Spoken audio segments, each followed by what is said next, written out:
Hi, I'm Royce with Viking Wax Press. Today I'm going to go over my 2024 UFL Week 7 minuses and pluses, and then go over my Week 8 predictions. Starting on the minus side, Curtis Johnson, the Roughnecks coach. He has not been starting the best running back in the league, potentially, in Mark Thompson. He only had 9 carries last week.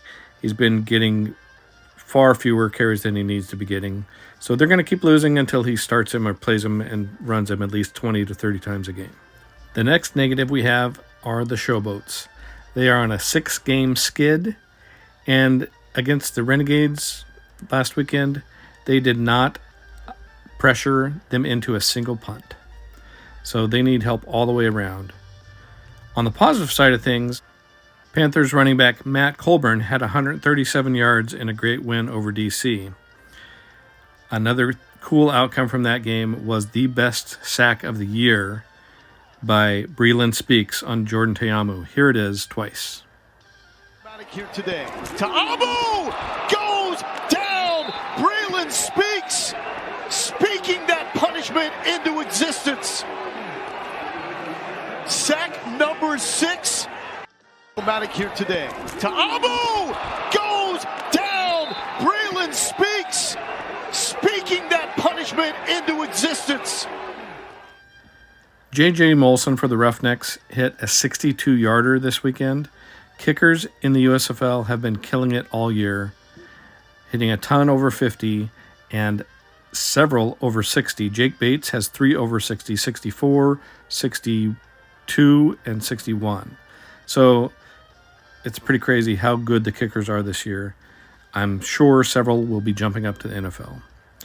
Next on the positive list is Renegades running back Devion Smith, who had 101 yards rushing, by far their best rushing output of the year.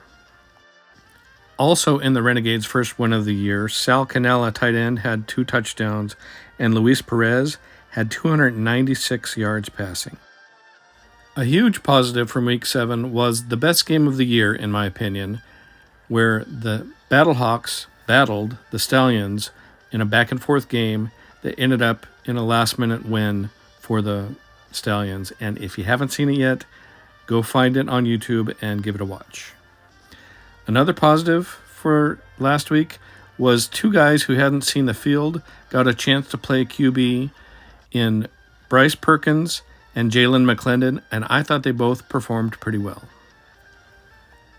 Now I'm going to go over my Week 8 predictions. First game we have is Showboats at the Panthers. I think the Panthers are going to win. Showboats haven't shown me anything since Week 1, and even then, they barely eked out a win. So the next game we have is the Roughnecks at the Stallions, and the Stallions are definitely going to win that one, especially since Mark Thompson isn't getting enough carries. Then we have the Defenders at the Battlehawks. The Battlehawks are minus A.J. McCarron at QB, but I still think they pull out the win since it's in St. Louis. It's going to be a close game, and that one I could be wrong on that one.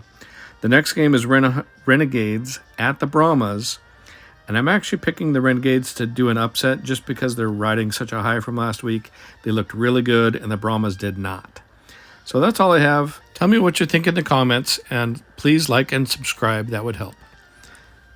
As always, God is good, y'all. Take care.